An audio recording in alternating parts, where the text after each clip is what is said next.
Welcome to the CISSP Cyber Training Podcast, where we provide you the training and tools you need to pass the CISSP exam the first time. Hi, my name is Shon Gerber, and I'm your host for this action-packed, informative podcast.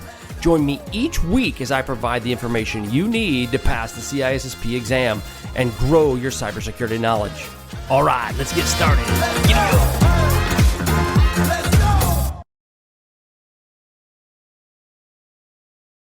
Hey, all, it's Shon Gerber with CISSP Cyber Training, and I hope you all are doing wonderful today. It's a beautiful day. Actually, I'm in Europe as I record this podcast, but it's a beautiful day here. I can tell you that. I actually had the great opportunity of going and seeing the Gerber family farm in Switzerland.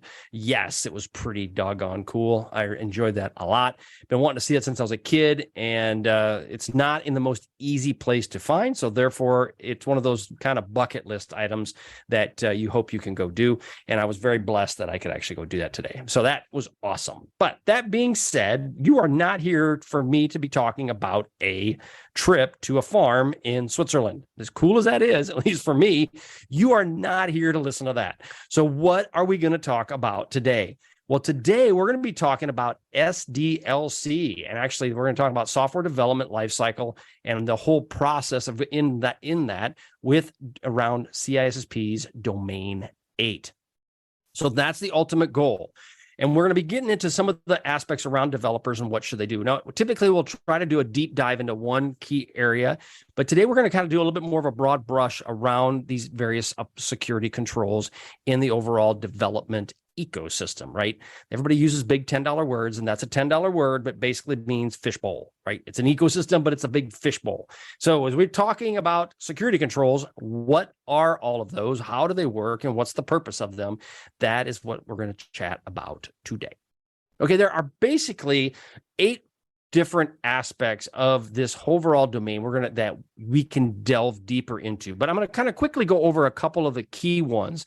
Now, of the 8 that are there, we've got secure design principles, we've got security controls, we've got software development, different methods, security testing, secure coding practices, risk analysis and mitigation, and then supply chain security. And as you guys all know, each of those are very valuable, especially as it relates to dealing with development. And as we talk about throughout this podcast, when you're dealing, things have changed so much in the overall development space that you as a CISSP candidate, someone that's wanting to get your CISSP done, potentially move on up into management or whatever role you're looking for, you're going to need to understand the development world and at least some key concepts. 1, to pass the CISSP, but also 2, to be the expert in your profession. And so this isn't just about passing a test. The great thing we talk about here at CISSP Cyber Training is the fact that you're going to help you pass the test. That is the first and utmost important thing that we're doing. However, we also have the information that's provided to you is going to help you in your career expand it so that you can be a better security person, whatever role that is for your company. So let's just kind of roll into a couple of those right now. So the secure design principles, I'm going to give you just kind of some ideas of why we talk about secure design principles. Now, this is kind of like when you go out and you build your house, and if you have a home, you want to build it. Like I just got done building a house a couple of years ago, and I had a lot of things that I thought about before I built that house. Well, one of the aspects you can do is think about safety, right? So if you've got railings for your stairs, you have maybe railings around if you have a pool, whatever that might be, you think around safety. Well, that's an important thing. What are some other safety items? You've got alarms, you've got locks, you've got all of those, maybe cameras, all of those things are built into your home to help make it more secure. Well, when you're developing your software, you want to also do the same type of scenario. Is you want to be able to build in there something that you can then turn around and help protect your data. So whether it's protecting the application if you're developing it, or it's protecting the overall logs that are being generated from this, you want to be able to protect those specific items. And what are some of those ways to protect it? Well, there's basically 3 different ways. Now, there's more aspects to it, but we're just going to focus on these 3. Least privilege, fail-safe defaults, and then defense in depth.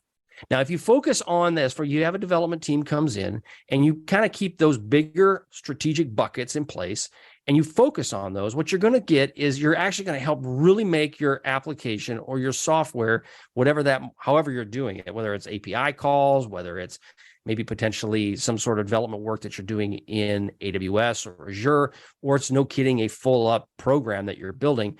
If you keep at least those three things in place and you think about those when you're doing your development, you're going to take it a long ways to protecting you and your customers' data. So let's just kind of break down the least privileged part. We've talked about this in the podcast multiple times, but the ultimate goal is, like, if you think about your house, okay, my kids, they get ornery sometimes and I have to take doors off. But short of that, you may have certain parts of your house you don't want people to go into for whatever reason, right? You may have this awesome stereo room that you don't want your 2-year-old to go into. So if you don't want to do that, then what's going to end up happening is you're going to have to figure out what can you put in place to make that happen and how to actually deal with that. So let's focus on least privilege. Now, this really is, we've talked about this in this podcast numerous times, but what is it? Well, it's the principle is exactly just how it sounds, So you look at it from a standpoint of your house. So in my house, we just built a house a couple of years ago, and you have various security mechanisms that you put in place within your home. And these various security mechanisms that you put in your home are there to protect you from potential bad guys or girls, right? So the ultimate point is that you put these security aspects in place for that. So what else do you do? Well, you also limit people to gain access to your environment. What does that actually mean? Well, so let's say, for instance, you have this super gaming room in your house and you don't want your 2-year-old in it. Well, you probably lock it up, maybe put an alarm on it. I don't know what you do, but the ultimate goal is you try to say that you can't have access to all the parts of my house. So therefore, that's the least privilege. It's limiting what you can and can't do based on the actual privileges you have. Another part is fail-safe defaults. Now, what exactly are fail-safe defaults? So basically it comes down to is that only the authorized person should be able to open it. But what does that mean? It means typically your doors, let's say you're using a school analogy, your doors in your school are locked. However, the janitor has a key to all the doors, but the kids don't have keys to the doors, hopefully, right? So the point though is that is the fail-safe default. The default is it is locked. The default is that only certain people are allowed access. And so therefore you must ensure that when you're doing your development work, because you want to limit exposure. And then defense in depth is ensuring that you have multiple layers between you and the outside world. So say, for example, a hacker gets into your development and let's say it's on the web. You want to have the ability so that there are roadblocks in the way of that individual from leveraging potentially your inputs, your passwords, whatever those might be. You want to put that defense in depth to limit that exposure. And or if they get in, let's say hypothetically, they get into your environment, then they can't pivot and move around. They just basically end up in a dead end location. So that's the ultimate goal, is you want to have defense in depth, fail-safe defaults, and least privilege. So if you do that when you're talking to your developers and you at least focus on those three things from a very broad brush, you're going to go a long way in helping protect your environment. Now, another one to consider about is security controls in the development environment is how do you handle those? Why would you put those in your development world?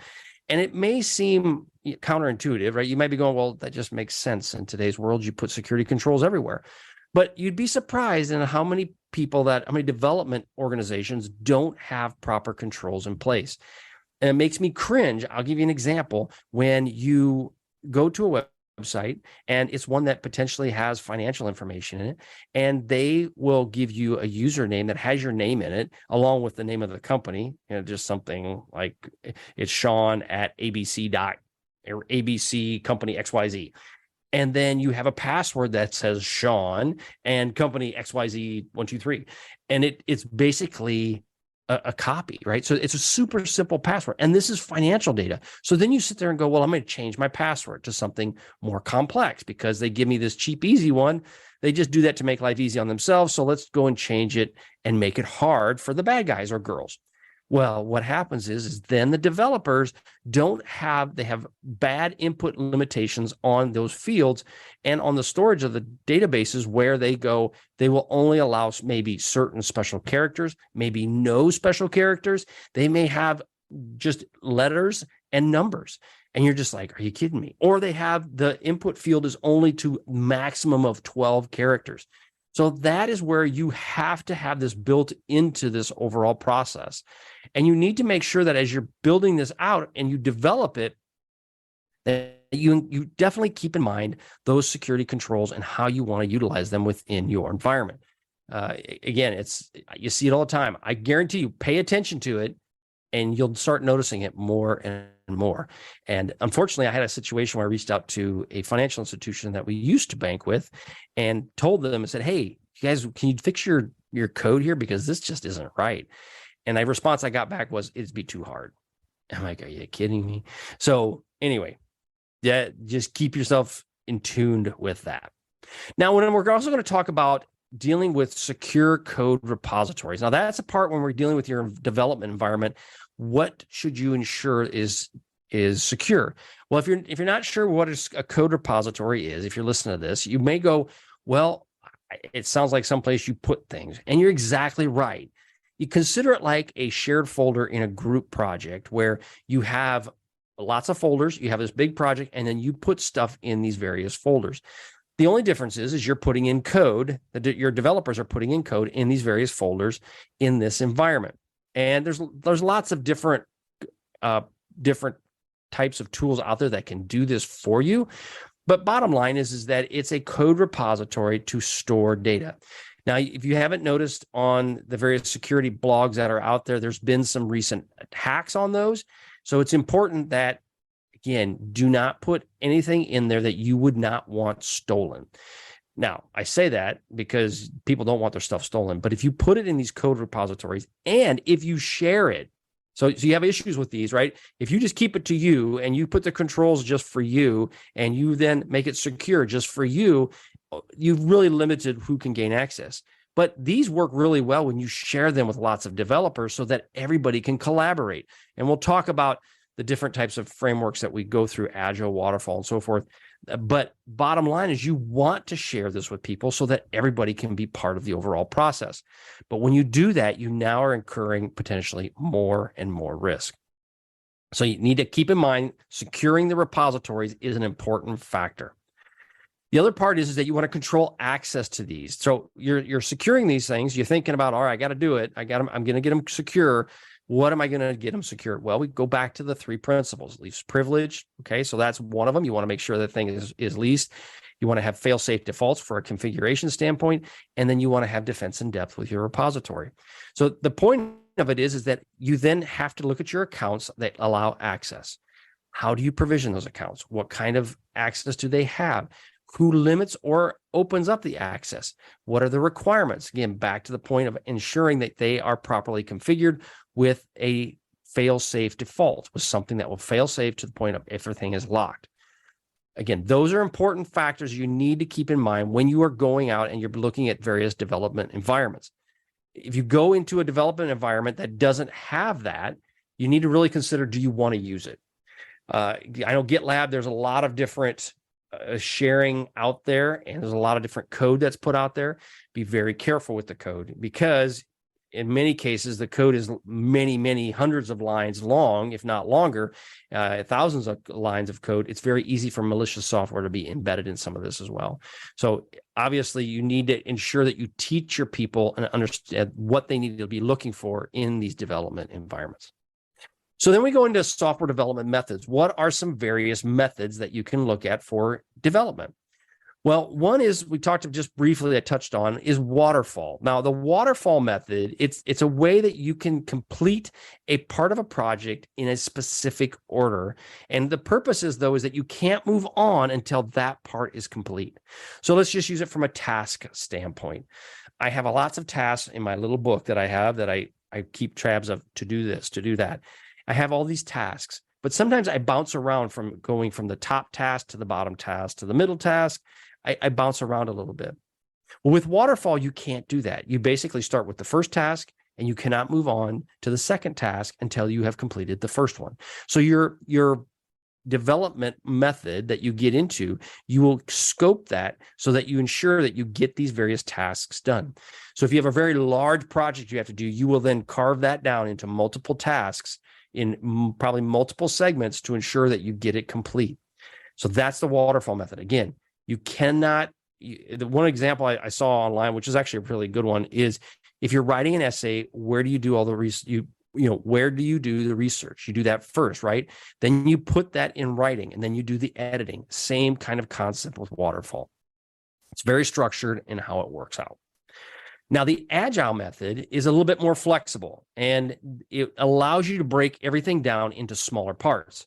So instead of having, you've got to go step A, A1, A2, A3, A4. Once those are complete, I can go on to step B, B1, B2, B3, B4. Instead of doing that, you could actually pick, I want A1, A2, B1, B3. You can pick those out, but you fit that within a very small window called a sprint. Now that sprint, the design of that is that you get something done during that sprint. And the ultimate goal is that you're trying to get a chapter done, or maybe a segment done of a book, if you're trying to write a book, rather than trying to get the entire thing done at one time.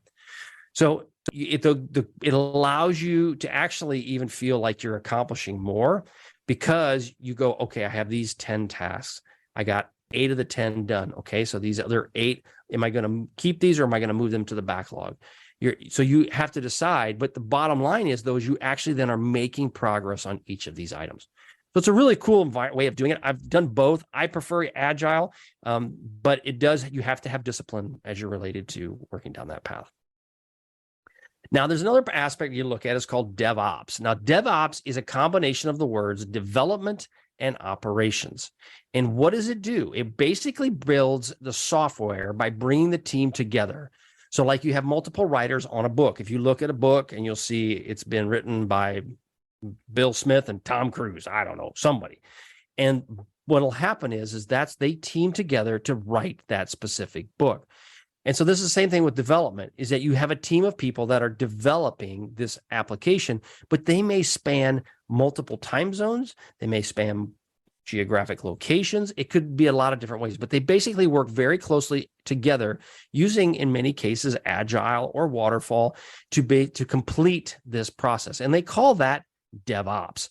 So if you have a good DevOps program, that you can crank out code extremely fast. Now with ChatGPT, it's even making it even faster, where you can really punch out the code as needed. So it's important you think about, how do you handle that in your DevOps environment? Now, the bottom line, though, is when you're dealing with DevOps, it's everyone's responsibility. So what do I mean by that? That means that if everybody's working on it, everyone has a part in the overall project. And so it's not just up to one person, it's up to multiple people. The positive is that you have different ideas that are being embedded in this. So it's not just Shon's idea in development in this application, it's multiple people, and it allows to actually create a much better product.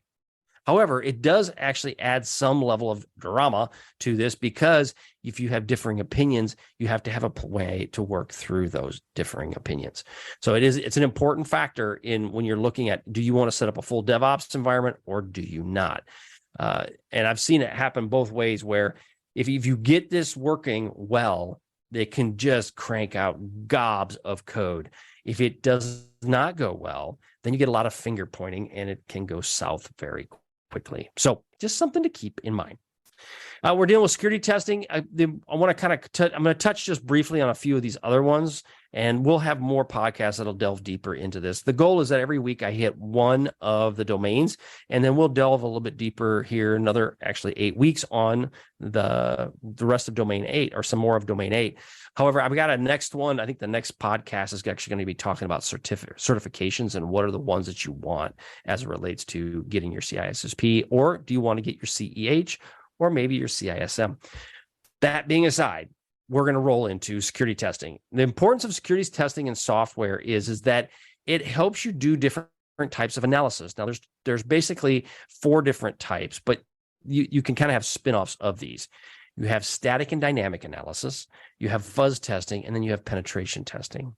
Now, I used to do penetration testing for the military. That's fun. It's awesome, but it's very laser-like focused on a specific environment, a specific area. When you're dealing with static and dynamic testing, now you're actually using either a system, a computer is actually doing the testing for you. If it's more dynamic, that's more a little bit more of a static test. And then you have user acceptance testing, which is where you have users go in and test around with it. That's a very dynamic environment. So you may have that, or you have fuzz testing where you're just basically trying to break the system. You break your application. Those are different types of security testing that you can do for your development team. And I would recommend that you talk to your development team on which ones have any of them ever worked on any of those. And then what I would recommend is if you find people that have worked in these areas, that have done some of this testing, let them become the leader of that testing environment, because it uses their expertise for one, but it also gives them ownership. You got secure coding practices. Again, you want to ensure that I ran into this problem with some of my developers at one point where I asked them to come up with a secure development lifecycle. How are they going to do it? And one thing is that if you write your code and you get your application done, how are you verifying there's no vulnerabilities with it? So that is one of the big factors that they're trying to accomplish, is that you got to go through and figure out, are there vulnerabilities? Are there holes in the system? What does that potentially look like as well? So you want to have that process developed in ahead of time. And if you can put them in what we call a CI/CD pipeline, where the pipeline, when you put the code in, it will run tests against that. It will look for vulnerabilities immediately in the code, which is a huge thing, because now you don't have to try to go and compare, okay, well, this vulnerability says this. The robot is doing it for you. So it's a really important piece. I would highly recommend that if you have a development team, you get some level of a CI/CD pipeline built. It doesn't there, and some of the things out there right now that are the freeware options can really go a long way in helping you protect your applications and your development. But it's not obviously going to take you to the 100th percentile, but they can go to the point of it's 60, 70%. I'm just grabbing an arbitrary number, but it can do that. So it's pretty amazing on what can happen there. Another part is determining the risk analysis and the mitigation that goes with that. You need to consider, how do you deal with those potential security risks? How do you develop the software? You look at what are the various strategies you can look at from how you can mitigate those issues. And so it's a bigger picture than what you currently are dealing with when it comes to, most companies don't look at that. They really don't understand the overall risk analysis behind it. They just get the application done, they get it out there, and they get it going. Another piece is supply chain security. This is where you have the different pieces that help everything run from a software development standpoint. So if you have third-party components, as an example, you have API calls that are being reached out to a third party, and there's data coming in from those API calls, and that data is coming into your environment. Is it protected? Are you putting things in place that are going to help mitigate that risk with that API call? Did you set up a gateway specifically so that when that API call comes in that you didn't develop, they developed it, that it actually has some level of inspection being done on it? So that's something you want to consider. So that, therefore, when you're dealing with supply chain aspects, in today's world, you have to consider everything. You cannot just consider what you build in your little world. You have to determine what are all of the connections into your world, and what are the different applications that may be critical to the operation of your business. So when you're understanding security controls, that's kind of the next section we're going to get into, is what are security controls in software development?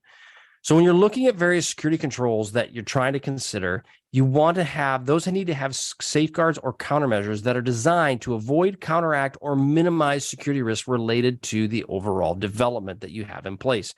So you may have that set up so one area that you need security controls from a software development standpoint, we'll go to the easy one, is your username and password. Do you have good, proper usernames and passwords that are configured? How are those usernames and passwords updated? Do you require multi-factor authentication? If you do require multi-factor authentication, do you have an out-of-band solution, such as, like, let's say Ping ID, that kind of application? Or do you just rely on, like, text messages as your out-of-band aspect? So you got to decide, do you have that in place? Now, the other types of security controls are out there. You have preventative, detective, and corrective controls. Now, preventative control measures, designs, is measured and designed to protect from an incident occurring. So as an example, you have code review, secure coding practices, encryption, and authentication. When you're dealing with code review, what do you have done? You typically want to have somebody else do your code review. As you're walking through the various code, you have someone else looking at it, another set of eyes. Because I know when I write a paper on something, I will make mistakes in there. Even if I proof it a couple of times, I will still make mistakes. That is why having another person look at your code is so important. And now they have robots that will do that for you.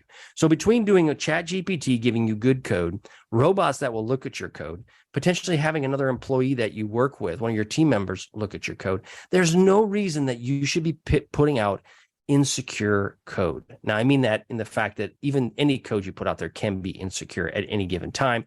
However, blatantly, I mean, you see it now, blatant insecure code can occur, and we want to avoid that at all costs.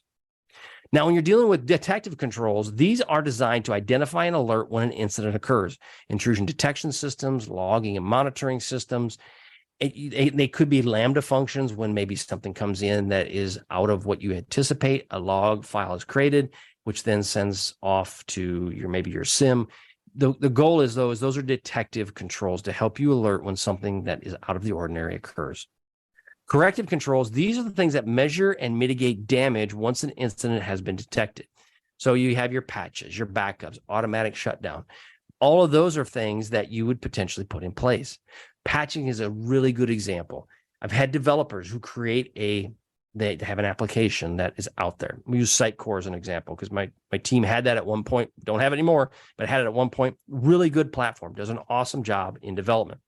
However, updates were not done that frequently on that system. So we had to go through a huge endeavor to get those systems updated because they weren't a priority. Well, by doing that, keeping them updated and in tolerance, basically, then you now are putting in place corrective controls that will help mitigate the risk and help you reduce your overall exposure.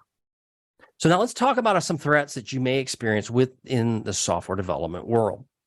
Now, these are just a couple that we're just going to go through. There's many, many more, but these are just a few that I've got.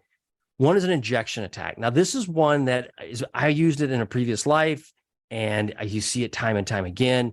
But basically what ends up happening is you inject into software stuff, right? It could be JavaScript, it could be a command, but the reason is that it's very poorly validated inputs with your input fields.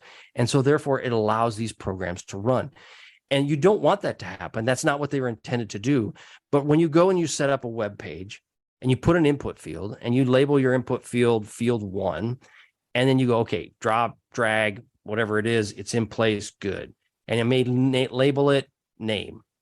But most cases, that's all they do. They don't go back and validate that, okay, well, name has to have a minimum of 10 characters or minimum of 3 characters, Bob, right? So you have 3 characters with a maximum of 26.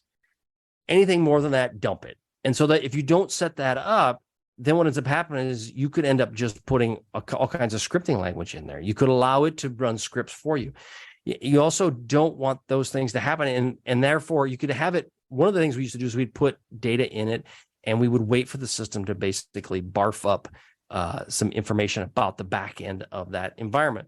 And that's what happens too. So now all I have is a web front end. But when I put something in there that's an invalid code, and then it barfs up this whatever this is, it can tell me what kind of server is running, what version of the server is running. So now I know how to exploit that server. It may tell me a database that it's connected to. All of those things can happen just because of injection attacks. Broken authentication, this is where your session that we've talked about in podcasts where you connect can be intercepted. And if you intercept the session, now they can impersonate a legitimate user. Another part is security misconfigurations. This is a huge one. Big monster.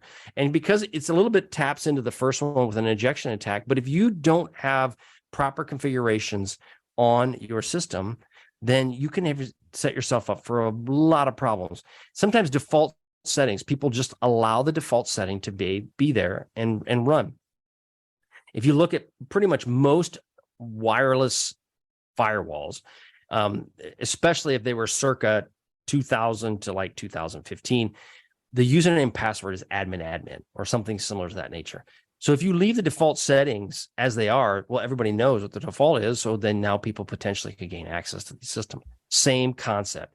If you don't change your default settings with your application, you can now set yourself up for a lot of issues. So those are just three really ones that we touched on, just real quickly kind of went over. The one thing I wanted to talk to you about, though, is what is the impact of doing this? So let's say, for instance, if you get hacked, how does that impact your organization? Well, in most cases, people go, well, okay, my website got hacked. That's usually not bad. Well, there's aspects that can happen from a financial standpoint and from a reputational standpoint, as well as a customer trust point of view. So reputation, you get hacked. Experian's a good example of this. They got hacked. They didn't respond quickly, and therefore their name was mud when they got hacked. Or as it was Equifax, not Experian, Equifax. And so your but Target was another one where they got hacked and their reputation got hit hard. A good example, which isn't a cyber issue, is this things that have been happening within various companies within the United States where they have a point of view around gay pride. Whatever, I don't care. Doesn't bother me one bit. But I'll tell you that when they picked that level, they came and said, reputationally, I want to support this, which is fine. They can do whatever they want. They potentially pay a price for that. And so the same thing can happen with your website. If you don't do this correctly and someone comes in there and says something very terrible about you, about what you support, whatever that might be, that could be used against you. And now it'll have a reputational hit and it could affect you financially. So it's important that you put in place these protections to protect your company, because it'll come back and get you. Customer trust is another one. You start getting hacked, people start taking their money out of your institution. Financial ones, you run into the situation where if it's a HIPAA type event where that data that comes from HIPAA you would have records that would be exposed. What ends up happening is now those records are, I think at the time that I used to look at this was about $250 a record. So now that $250 a record, it adds up real quick. That goes from 500 to 1,000 to 10,000. That's some big money very quickly. So there's the financial hits with those. And then lastly, is you're dealing with legal liabilities. And that covers the gamut from just dealing with your reputational piece of this. You say someone hacks your site, puts up something that is totally against what you believe. Let's just say it's throws out Nazism or whatever, all just bad stuff. You just put on your website. Well, you take it down. So you take a reputational hit, and now there's people that are upset about that, and they turn around and they sue you. So that's a possibility too. So you have to make sure that you have to convey this to your leaders of your company, how important it is that you do have a good, secure system in place, because the cascading effects can be substantial. Okay, so now we're going to talk about the importance of security controls in compliance and overall best practices. Now, security controls and compliance, the main thing around this is that you do, when you put software development out there and you have a development side, we talked about legal issues, right? And reputational hit, but there are regulatory requirements that you could get nailed with as well. And those could come down to GDPR, right? You're not protecting people's information and people's rights that they have as far as PII isn't the word and they use anymore, but it's their personal identifiable information. You didn't do a good job protecting it. You could be liable. You have a HIPAA, which you talked about before, you could be liable. You have your payment card industry standards. That is something where if you don't put proper protections in place, they can revoke your access to credit cards. And so now you run a situation where if you're a business and you're trying to make money and the credit card companies go, no, you're not doing a good job protecting our customers' data. So therefore, we're going to yank your ability to use credit cards. That could be a substantial hit, if not take you out completely. So those are important parts, but you need to ensure that you have that done. Now, we talk about due diligence a lot. That's a big word, due diligence. Yeah, I think people just kind of rolls off their tongue and they're like, I'm really smart. Let's do due diligence. Bottom line is, did you do your backup? Did you do the background checking that you needed to do to ensure that you are protecting it? And this comes down to, one, do you have a policy on how you protect customer data? Two, do you have a person who is responsible for the protecting of that customer data? Now, they could be, do you have a privacy officer potentially, or a privacy person that deals specifically with the compliance piece of this? They could be all one and the same people, but have you defined that? That is going to be an important factor. And you need to ensure that if you don't meet compliance with these pieces and you don't do the background checks and you don't understand all that, there are fines, customer trust, and then as well as reputational hits for not following through on those things. And you see it in the news all the time. So it's important that you do really take a long, hard look at all of this, because these things hit the social media and they go like wildfire. Now, unfortunately, sometimes they're not always true, but they still go like wildfire. So it's important that you have this in place and you're ready to deal with it. Now, best practices. You need to understand that when you're dealing with security in your development environment, you want to have security by design. You really want to understand in the earliest stages of development, do you have security built into it? What that basically means is, do I have specific accounts where my developers can log in? Are those accounts shared? If they're not, they're individual, which is what you want. How do they have any sort of shared passwords they have to use? Because I'll tell you right now, there's many times when developers must share passwords.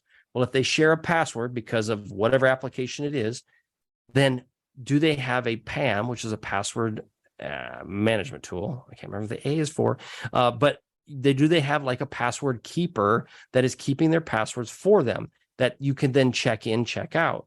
So at best practice, you might think, well, I don't want to share passwords. There are definitely times when you have to share passwords because of the application won't allow multiple accounts.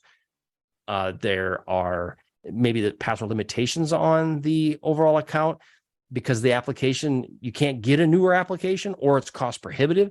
So you may have to share accounts based on the risk, but to mitigate that risk is then you have a check-in, check-out policy that would be considered a best practice. So that's security by design. You're designing it that way. Is it going through a CI/CD pipeline? Do you do scanning, network scanning of your web pages from an external resource? Do you do authenticated and unauthenticated scanning? So all of those pieces, those best practices that you can incur will help you to really reduce the risk that your site or your web environment is taken out and is hacked. I say that knowing full well that nobody's 100%.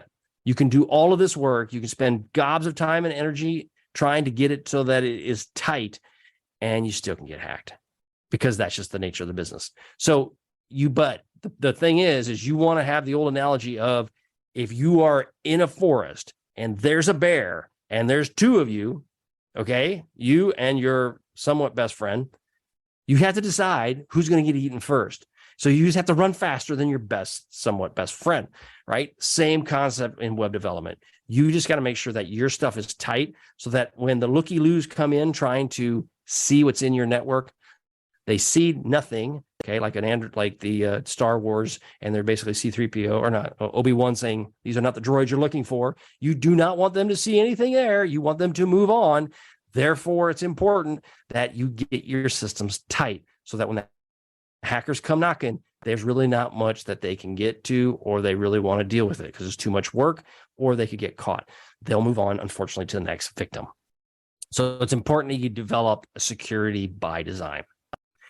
Now, you want to also understand, how do you implement these controls in this ecosystem? You need to understand, do you have regular audits? Do you have security testing in place?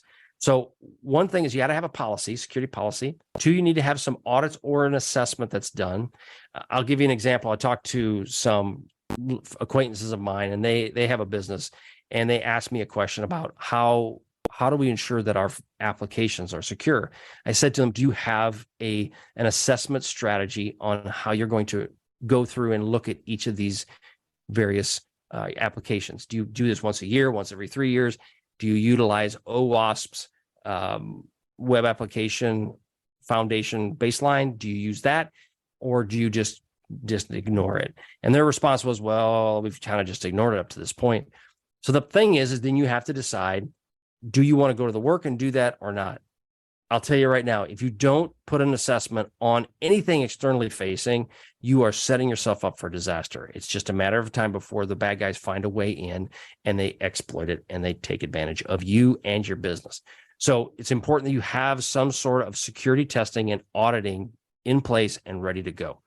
And you have a policy that states back to that overall testing and what you're going to do. And then you follow through and you make sure that you complete those key pieces.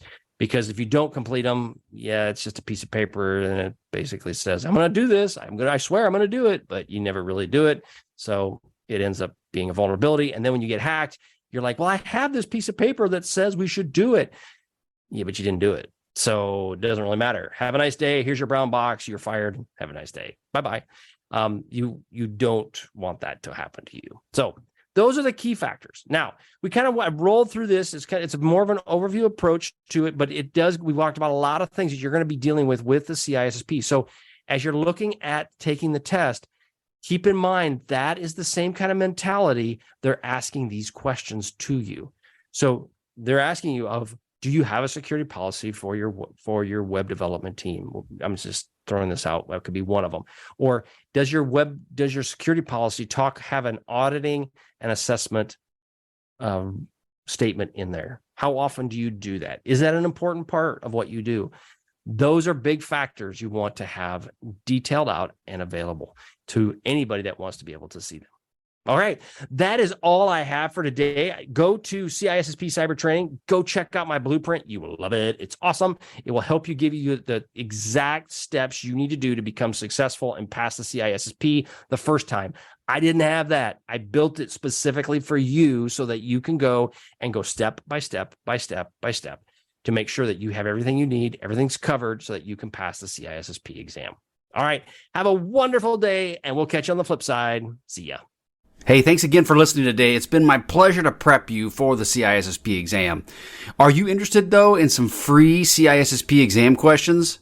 Head on over to freecisspquestions.com and sign up to join my email list, and you'll receive access for 60 free CISSP questions each and every month for the next 6 months. That's a total of 360 questions just for signing up with CISSP Cyber Training. You'll also gain access to other free CISSP resources, so just head on over to freecisspquestions.com and sign up, or head on over to CISSPcybertraining.com and sign up today. Have a wonderful day, and we will catch you on the flip side. See ya.